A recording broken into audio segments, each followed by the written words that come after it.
Hi, this is Ian. I'm the creator of this way of moving and being in the body that I call Taom. Taom is all about you creating a way of being in your body where nothing else matters more than the experience you are having in it. You move in a way that is right because it feels right. How will you know when it feels right? Because it will feel good. That is your guide. If you follow this way, you can become your own physiotherapist, your own massage therapist, truly your own life therapist. I would like you to understand from the outset that I'm not prescribing anything here. This video and all that I can offer you on your path, they're only tools. They're effective tools, but they are still suggestive tools and only the starting point towards you creating authentic experiences and an authentic relationship with your body. Please do not consider any of these external tools absolutes in your own practice. Else you may find yourself paying more attention to the details than to the gold of your own experience, which these tools are designed to point you towards. In this video, we'll be exploring some basics to coordinated movement and breathing that are fundamental in this practice. It will all be about spinal movement, which is the core of movement and communication for our entire body. These movements of the spine extend to every other part of our body, all of which you will be exploring on your journey to learning this Taom practice. This is just a primer video that I've created for you so that I don't spend too much time at the beginning of each session trying to explain these ideas. This practice does not have a lot of talking as a part of it. This is the headiest that it gets, and it's really just for you to assimilate and quickly forget about. So breathe these next few minutes into your own body. Just allow it all to settle in, and then breathe it out. The breath, similar to Ujjayi breathing in yoga and many other forms of breathing techniques, I would like to invite you to breathe with a slight restriction in the vocal folds. It is similar vocal restriction as when speaking in a whisper. This slows down the breathing cycles and engages the lungs, the diaphragm, and all the related parts of our body into the breathing process.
Frontal contraction.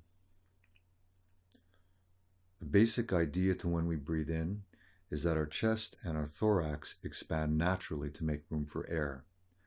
When we breathe out, our chest and our thorax relax, and the surrounding muscles contract if we fully expel all the air, a little like wringing out a sponge.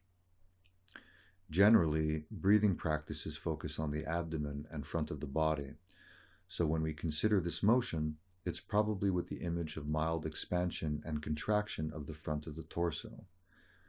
As you begin to breathe and move in this way, you'll see that unless you are in relaxation within the breath, as one part of your body is in contraction, an adjacent part is in a process of expansion or stretch. And as this occurs, your focus can change between one and the other.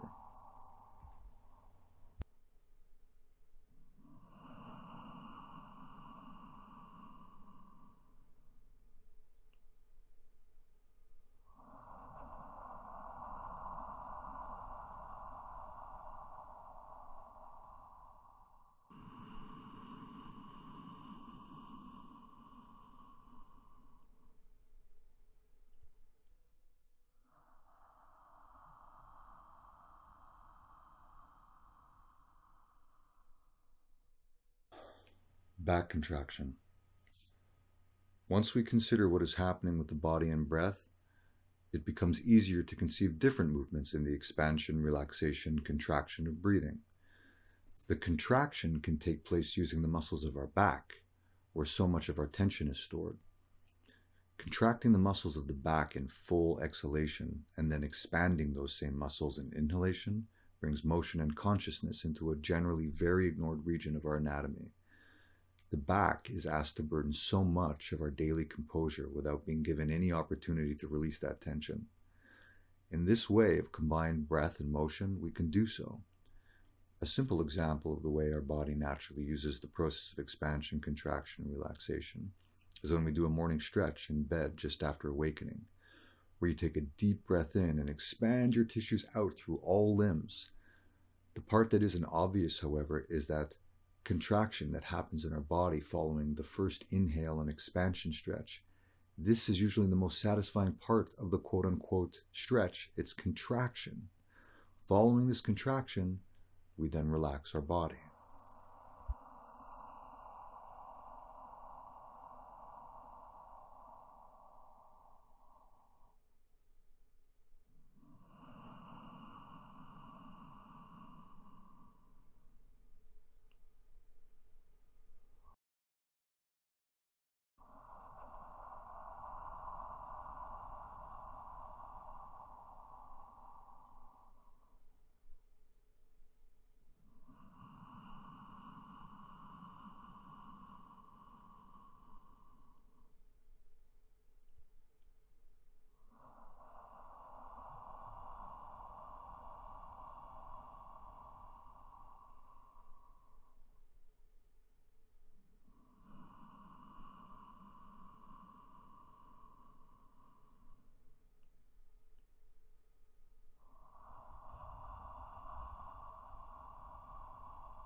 Upward undulative breathing. The motion of contraction and expansion can also move throughout the torso and the body in a wave.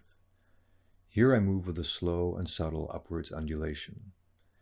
You can see that I move in contraction and expansion up my torso from the base of my spine to the top of my head. This motion also may move in the opposite direction, from the head down to the torso base. As well, our body can move in undulation from side to side instead of from front to back and rotate between them.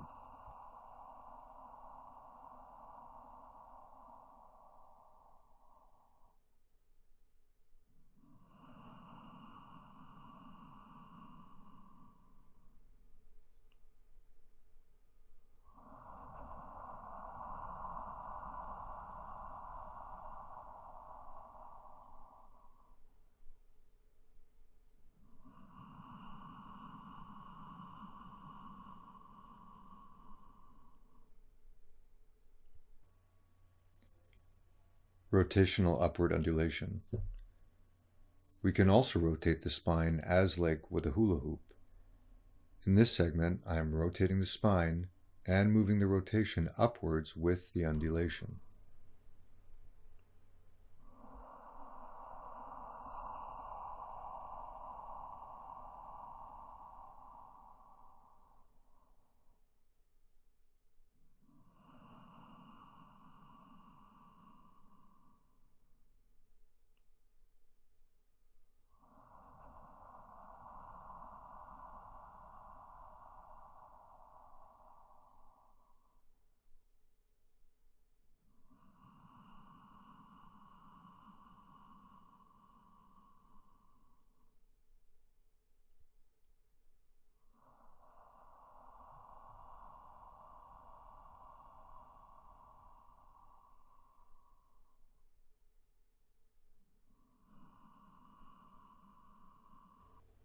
torsional rotational upward undulation. We can also torsionally twist the spine as we rotate, contract, expand, and undulate. These are the possibilities of spinal motion, and this video demonstration is just an illustration for you to begin experimenting with your own movement and having fun. They are not something I'm asking you to master. That is the opposite of what this practice is about. This is all about connecting to your own inner wisdom through your body. So again, please breathe in and let go of any desire for mastery of these techniques.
Serpent-guided breathing.